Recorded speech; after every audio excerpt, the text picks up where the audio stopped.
Hey guys, welcome to my channel. Today, I'm going to teach you how to highlight a player with an arrow PNG. Let's get started.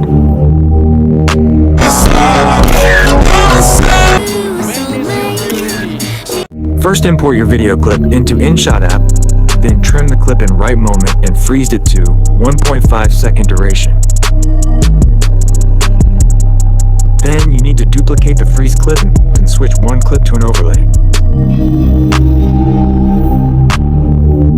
Then you need to cut out that overlay.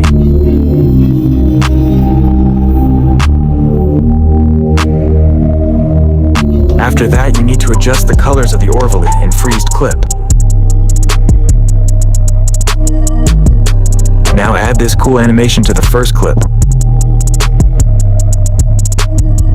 After that, you need to add camera shutter sound effect. After that, add this arrow PNG and position it perfectly.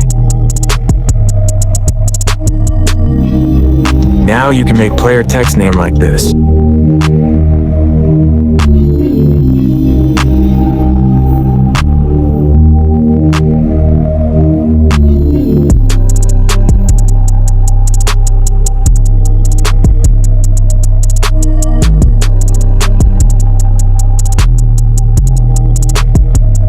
Now add this effect and adjust the value of the effect like this.